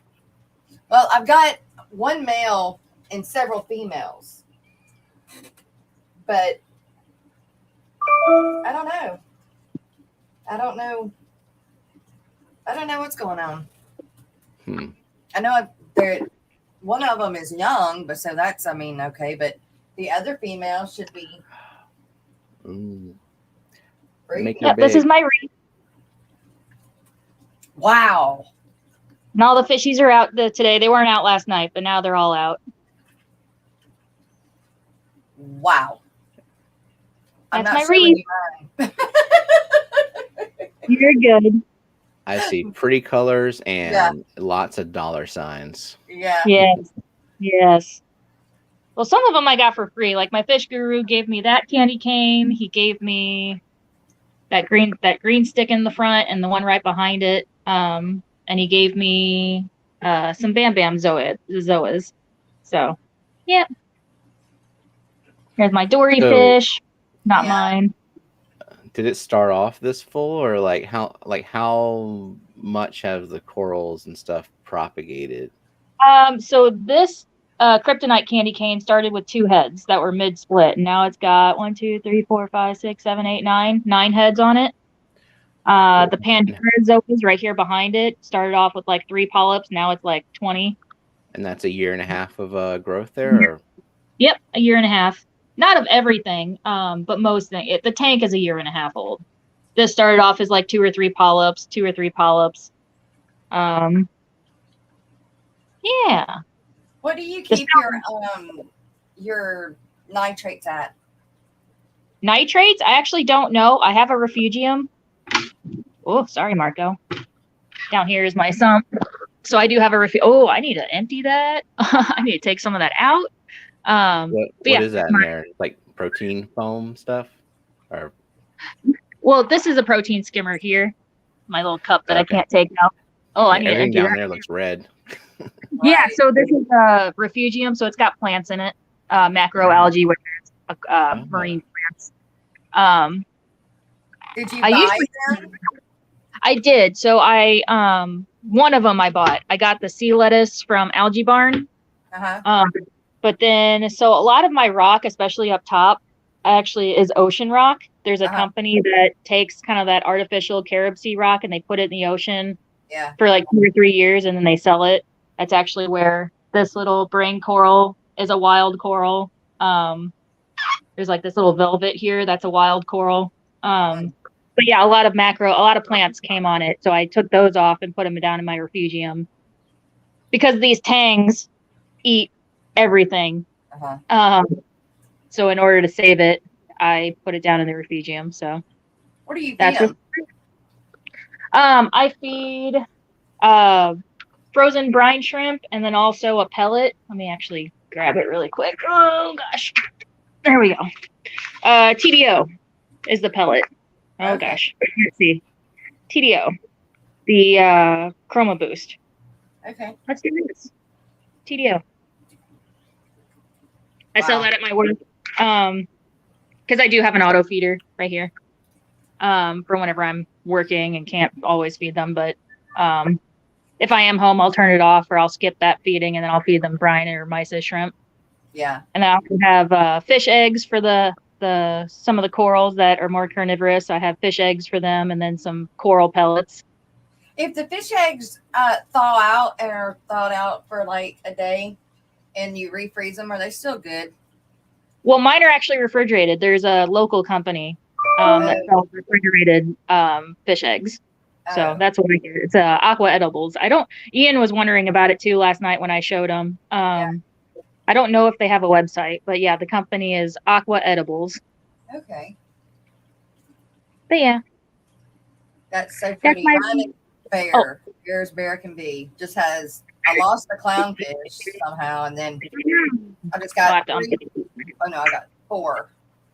4 fish. That's all I got. Oh, she dropped off. She probably just has to come back with her other camera or something like that. Like, I'm embarrassed about my saltwater tank right now. I don't want to show it to nobody. It sucks. Yeah, see, my fear is if I get into salt water, I'm going to all those corals, like, because, as soon as I got into live plants, I'm like, well, now I'm going to have to fill up every tank that I have with live plants. Right. And I think that's a way more expensive to do with coral. Well, I've got some zoas and my zoas aren't even like doing great. They're surviving. They're not thriving. And that's supposed to be one of the easiest plants you can put in a saltwater tank. And so I'm not going to do buy anything else until my zoas start spreading. That way I know that I the hit a taste is okay.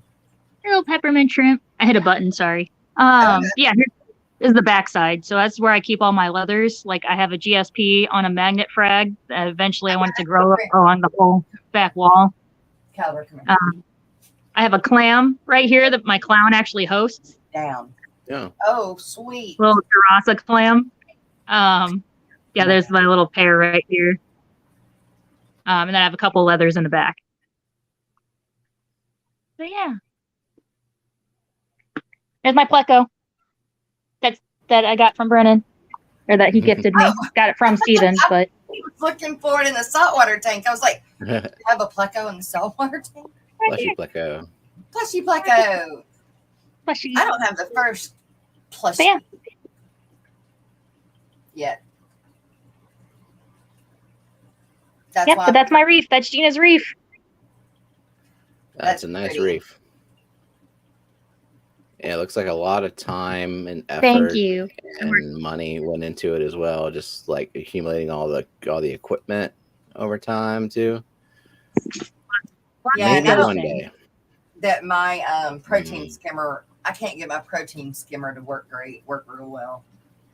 So It took me a while to figure out my protein skimmer. A lot of YouTube videos to try to figure out the protein skimmer. A lot of trial and error. I just can't get it leveled to the point of it doing right. It did right for like the first month I had it going, and now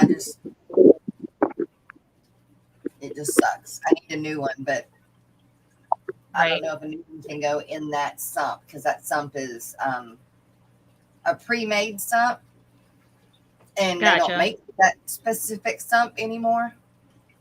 They make new ones, but so anyway. I use the Simplicity. I ordered mine off Chewy.com. But yeah, the Simplicity protein skimmer. Okay. I like it. Yeah. It's just as good as the high end ones without quite high end. You're right. But yeah. I have lost a few corals, especially at the beginning. I got a little overzealous and tried to get some more advanced corals on like round 2 of coral adding, and I lost them. I thought about trying them again now that I know better and my tank is stabilized, but we'll see. It was a blueberry. Should be stabilized by now. It's a year old, but I still have issues with it. I ain't giving up on it yet, but right. It sure would make a damn good discus tank. So if you stick your bare hand in that tank, what will bite you? The clownfish. The clownfish. It's always something. The big female. Everybody else is fine, but yeah, it's the big female clownfish.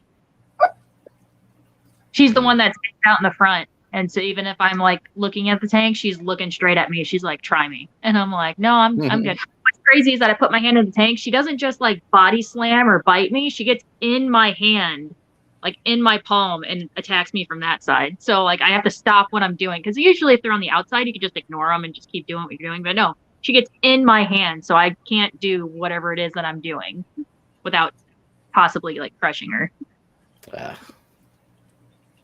But yeah, once I get the tangs out, because I'm actually growing them out for my father-in-law, then I'll be able to add the macroalgae back into the display tank.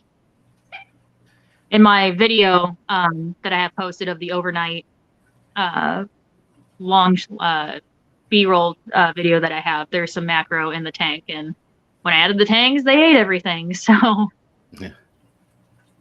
But I need to get some of the, I don't have a light on mine though. See, I don't want to put any money into it right now because everything that I bought died. So I had bought a really pretty star polyp at not Aquashella, but at the Aquafest in South Louisiana. The guy made a really good deal on it, and it was huge and so pretty, and killed it within the first week of having it. Yeah. Yeah, lights for coral, especially your stony corals, lights are super important. The softies you can get away with like a lower wattage white. Well, I mean, I've But- got a nice saltwater light. I got a nice Hygger saltwater light. Oh. But I think mine is just my parameters still aren't right. So, and I don't do as many water changes on it as I should. Me too. I just had a customer asking yesterday. He's like, "How often do you do water changes at home?" And I was like, "Not often Do as enough." I say, not as I do. I mean, I need to do No, one yeah, exactly. once a week at least, and it's going 2 and 3 what weeks. So That's what I told him. I was like, the goal is like once a week, once every other week. But honestly, I think it's been a month since my last water. Back when Brennan and Hippie John made me do it on stream, that was my last water change. yeah, no, I add water all the time. I add RO just all the time, topping it off. But Yeah. changing the water, no, I haven't. Yeah. It's a job. Same. But well, you That guys, seems to be a theme. it is time for us to do the coffee cup sponsor. Miss Lori, Monster Fish Gal, Miss Dee Dee, our honorary coffee cup sponsors. I couldn't talk. And Miss Dee Dee makes this awesome video for us.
All right. Yes, so if you would like to become a coffee cup sponsor, we have plenty of room around that table. So just shoot me an email, and we can definitely talk about it. The short for today, there is a short for today. And what that means is that every day we come up with a short. The short is picked from either any of our members, any of the ones that I put out, or if we have a guest, it can be one of the guests' shorts as well, or a small video. And you need to go to that video, like it, make sure you're subscribed to that person, do all that good stuff. And then in the comment section, make sure you put, "I love watching the Aquatic Morning Show." And with those words, that gives you a tally for that day. At the end of the week, you can get up to 3 tallies in a week. And that gives you 3 chances to win in the end of week race. And if you win the end of week race, that puts you in the running for the end of month race. If you win the end of month race, you win a coffee cup from the Aquatic Morning Show. Also a long sleeve or short sleeve premium t-shirt, also the Aquatic Morning Show. And sometimes we have sponsors for the end of month, and they add something a little extra to it. So if you are also interested in becoming a sponsor of the end of month, then just, like I said, email me and talk about it.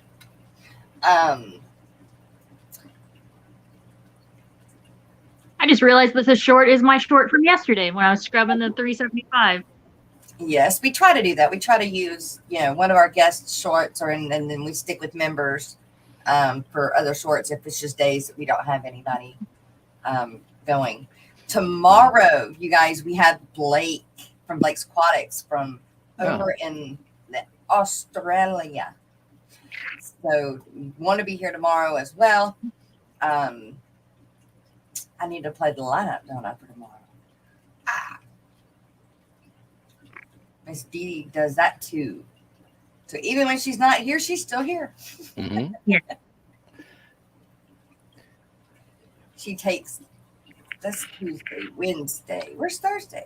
Wait. Dee is awesome. She does a lot of great work. Yes, she does. A lot.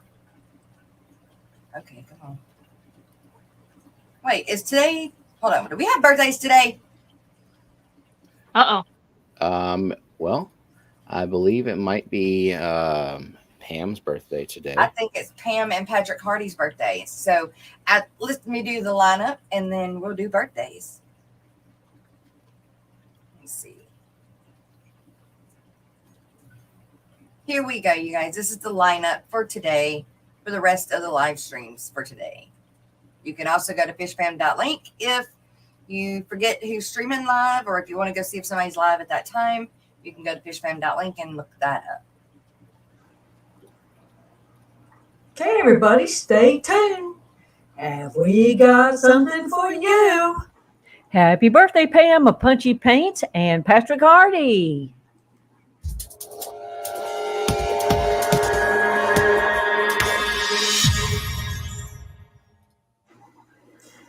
Now for the Thursday live streams at Eastern Standard Time. Stay tuned. And we start off the morning with Blake's Aquatics at 5 a.m. That's right. Rise and shine, everyone. And next is the Aquatic Morning Show at 10 on Main's Tails, Fur, and Fin. That's Jess and the crew.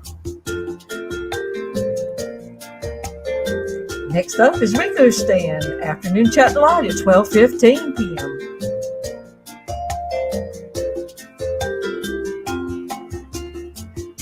Then we have Misfit Reptiles and Aquatics at 2 p.m. for the pop-up stream.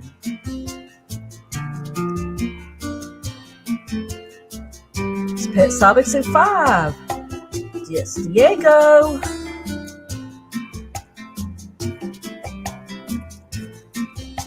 And we have Dream Fish Keeping at 6.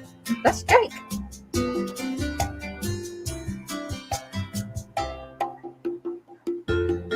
All aboard for the Hot Mess Express on Foxy's Fishes at 7. To Foxy, Mary, and Dee Dee.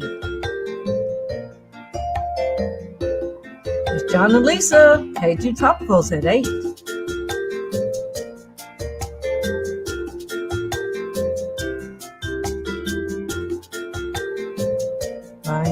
Is Thursday Night Fever on Fish Room Fever with James and Chattanooga Ed.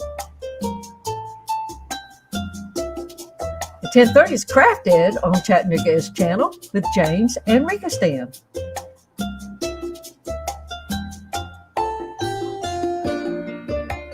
Last up at 11:45 is Rico and the Man with Rika Stan, Chattanooga Ed, and James. And that concludes Thursday Night Lineup. And look, Wazoo, thanks for making this information easy to find at fishfam.link and Lefty32138. Thanks for your live stream calendar on your side as well.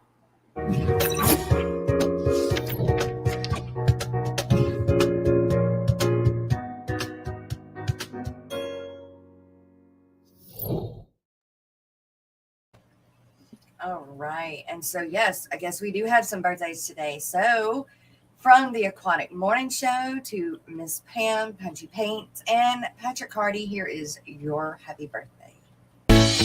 Happy birthday to you. It's your day. Don't throw it away. I've come to celebrate in a big way. Another year. So come on and cheer. It's the birthday last frontier. Happy birthday to you. Happy birthday to you. Happy birthday to you. Happy birthday to making me feel fine. I wish the day would never come to an end. So come on and party, and one day you will see that it's your birthday. Happy birthday to you. Happy birthday to you.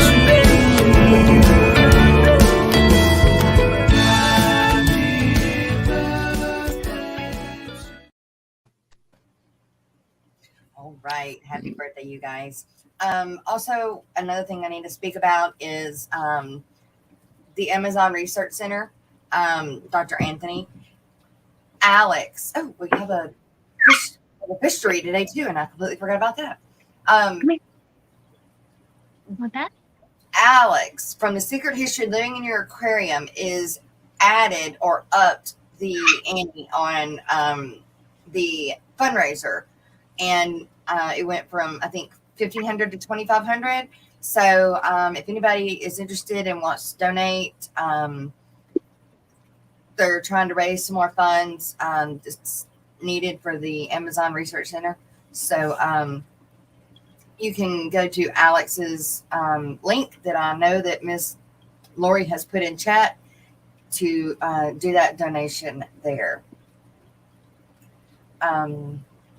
Let's see. Okay.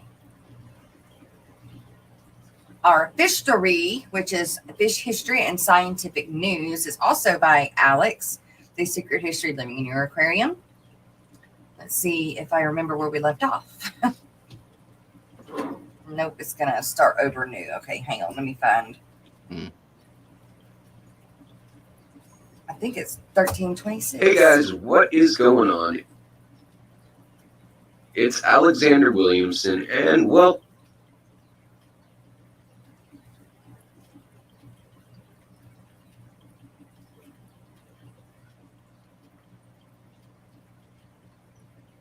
there. Oh, we'll start there. It's going to stick on me. Come on. ABC, you're good. It was kind of a surprise pop-up last night, so you're good. I think I might actually start doing Wednesday night pop-up. Talk to you next time. Have a good one. Bye. Back to you, Jess. Hey guys, what's going on? This is kind of a bummer, but it's episode 96 of Fishery on the Secret History Living in Your Aquarium, which is also on the Aquatic Morning Show, and I hope all you guys are doing well everywhere.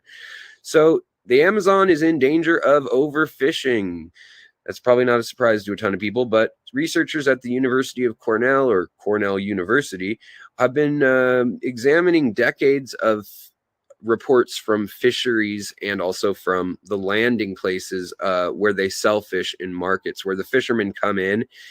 People keep tally there, and they have been doing that since the 1960s just to kind of keep track of things and to note what people are eating and which fish are most common and so forth. So new research was published in the proceedings by the Royal Society, and they said, quote, "We are seeing a decline in large-bodied species." Pretty simple quote, pretty bummer. So author Sebastian Helpern of Cornell, the president of postdoctorate fellows, said that they kind of expected to see this, but they weren't sure that it would bear out as clearly as it did. But large-bodied species that are food fish are more vulnerable. They develop slower. They need more energy to get to their full potential as a giant fish, monster-sized fish, arapaima and things. And as they decline, we also see them being replaced by smaller fish readily, which then eat their younger fish, when younger versions of those species, so the fry of those species, which then makes overexploitation even worse, because a lot of times miniature sized fish compared to a 10-foot long arapaima is a foot long fish that is still food fish. So then when those get harvested, it really becomes over harvested. And now they're seeing that happen where it can totally collapse parts of the river where there's no big fish.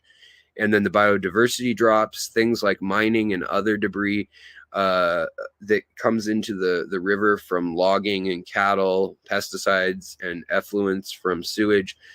It all can lead to low O2, algae blooms, ammonia, all sorts of things like that then make all those problems just that much worse. So effectively, they think, though, overfishing is withdrawing from the natural sustainability of the local ecology, and it has greatly reduced the diversity of species because many species depend on that web.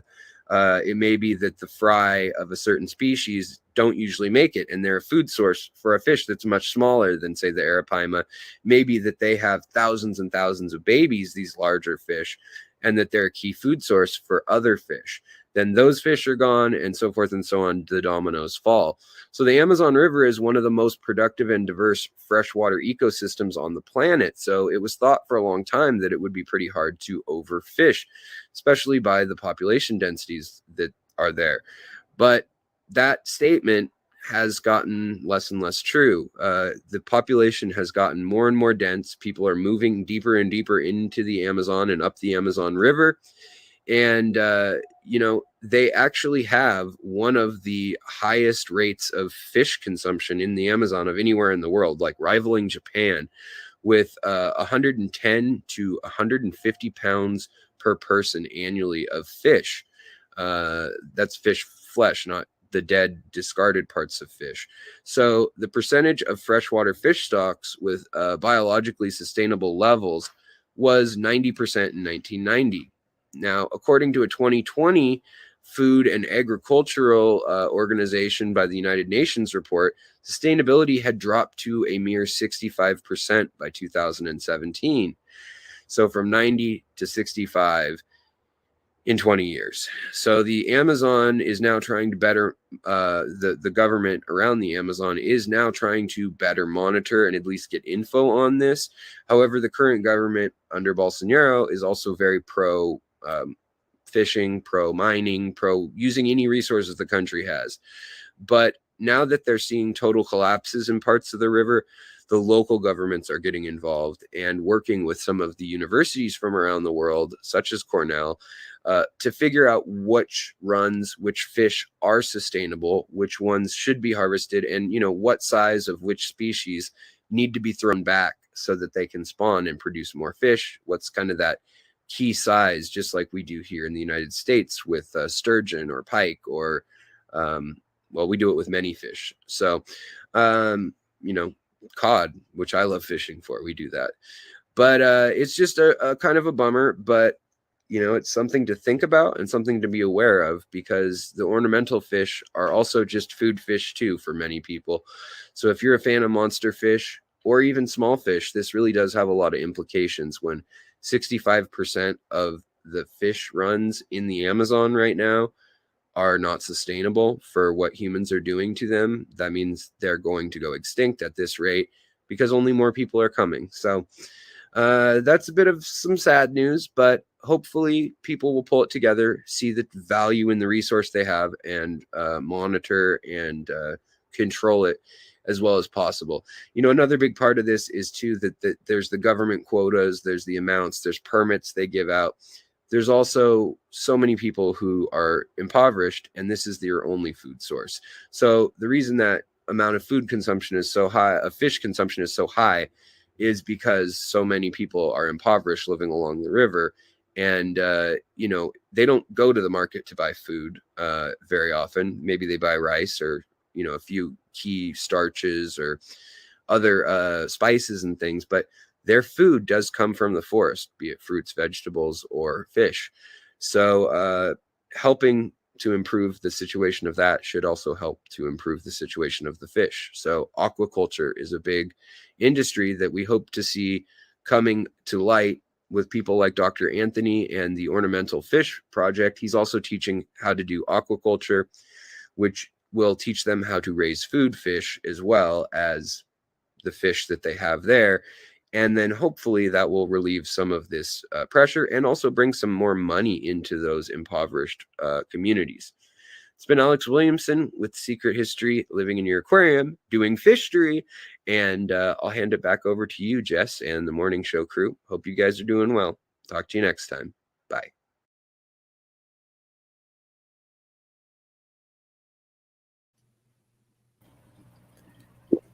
Also, I think it's Dave Farrell's birthday today.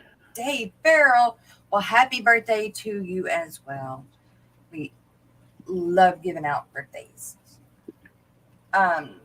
Gina, Yes. do you have any are you going to any of the events this year, like the Triple Crown or Yep, I'm going to Triple Crown. I'm so excited. This is the Awesome. first time. See you there. Yes, this is the first time I'm traveling, and literally since I had my son 12 years ago. I'm so excited. Wow. Do you have a 12-year-old son? 12-year-old, yeah, he's 12. Well, he'll be 12 in August. He's 11 technically, but yeah, he'll be 12 in August. Cool. Yeah, a lot of people. I have a baby face, so a lot of people don't realize how old I am. I think I was in Rico's chat one time. I mentioned, I think Brooklyn was talking about her son. I was like, oh yeah, my son's 12 too. And Rico's like, wait, you're old enough to have a 12-year-old son? I was like, yeah, I just turned 33. Yeah. Yes, So you do not look like it, that's for sure. yeah. Even when I worked at Petco, like younger, like 18, 20-year-olds, they're like, we thought you were only like 25. I was like, no, I'm a 32-year-old lady. Are you bringing your son and your fiance? No, I'm going by myself. I'm super excited. I was at work the other day and I realized I'm like, this is the first time ever since Nathan and I have been together for 12 years that I'm kind of going somewhere alone without him. I was like, I can literally do whatever I want. If I want to go somewhere, I could just go. Like it's gonna be so weird. Nice. Yes, freedom. Right. It's nice when they get old enough to be able to do that. Right. So Nathan's gonna stay home with Kane, my son. And the trade-off is that I get to go to this fish event, and then next year he gets to go to Blade Show. So that's the compromise. Well, maybe next year you can go somewhere too. Maybe you know. Oh, sorry, I froze. Yeah. Uncle Funk's good to see you, and Jimmy P, good to see you too. You guys, thanks for coming. Thanks for being here. Am I back? Gina, am I unfrozen here? Yeah, we can hear you and see you. Thank you so much for being a guest. It's been fun. You have a beautiful reef tank, that's for sure. Yep. Is there anything else that you would like to say? I know that you do pop-up streams on your own, so you guys look for her pop-up streams, and you're also on with Hippie John and kind of late night crew too a lot, right? Mm-hmm. And Saturdays. Yes, night crew. Night crew. That's okay. I used to be big part of the night crew and still am sometimes. You're the night crew lurker. Yep, definitely. Yeah. So Gina, are you popping up on Wednesdays? I hope I don't miss your streams because we go 9:30 to 11:30. Yeah. Right. I might try. We'll see. Because I'm off on Thursdays, but I was gonna say I'm available on Thursdays if you ever need me to come up to help co-host this show. Okay. So I don't know. Sweet. I don't know how it would clash with that. Because I cut it off at like 1 a.m. my time last night. Yeah. Okay, I gotta make sure I'm up for the morning show. So can't sleep. Everyone's like, no, 7-hour stream. And I was like, no, I can't. Not tonight. No. Well, at some point, you either go to bed now or you just stay up until the morning show. Yeah. Stay up all night. Right. Yeah. But yeah, you'll find me a lot on Misfits channel. I'm his official co-host. Yeah. Like last week, he worked through his stream. So I took over. That was my first solo live stream. Yeah. You'll find me a lot on Hippie John's, B-Wizzle sometimes if he comes back soon. But mostly Misfits, yeah. And then hopefully my own now, if I do pop-ups. Everyone tells me I should do a pop-up at work, but the problem with that is that as soon as I start streaming, I'm sure 5 people will come in. I have to help them, so. Hey, it's good. We all help each other out. Yeah. Well, yes, you are part of the crew now. So welcome to that. And that's the show, y'all. It has been our 2 hours are up. I'm not sure if Rico is going or not, but if he does, you should get a notification or look. You can go to fishfam.com or fishfam.link and go there and look, and you'll see who is live. There are also many other things on fishfam.link that you can meander through and see what all's going on there. Matt does a stream once a week. to talk about all the new and upcoming things that he is doing with fishfam.link. So, yeah, definitely go check that out. And if you're in need of some shrimp food or fish food, shrimp food, snail food, try out Crayfish Empire, and you can use the discount code MTFF, and that'll get you a 15% off. So, other than that, I think that is all. I forgot that I don't know how I forgot, but I'm also on Saturday night with Glassbox Hero. I'm his new official. I kicked Biz out, and now I'm the official co-host. Sorry, Biz. Yeah.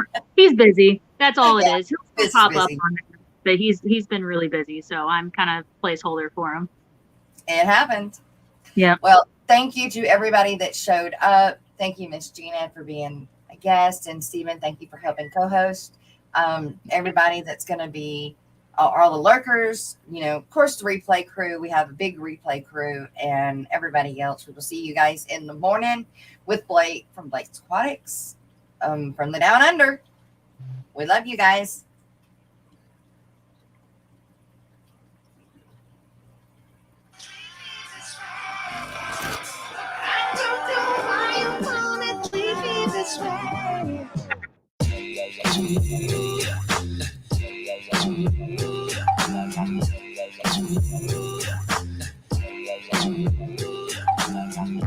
Mr. Blanco Cat, where the funk you at? Mr. Blanco Cat, funky Blanco Cat.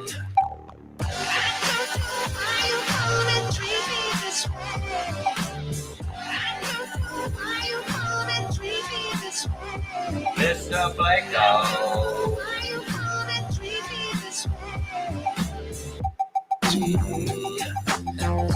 Driftwood Rider, Ultimate Hider, Algae Eater, Good Tank Cleaner, Nocturnal Feeder, Good Breeder, Mr. Blanco Cat, you funky Blanco Cat.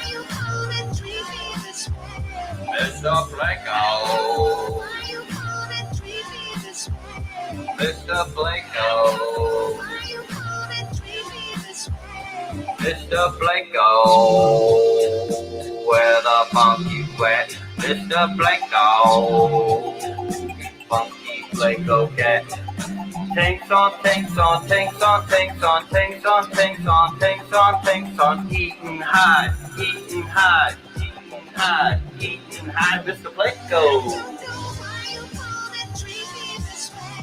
Mr. Blanco. Mr. Blanco. Mr. Blanco. Mr. Blanco.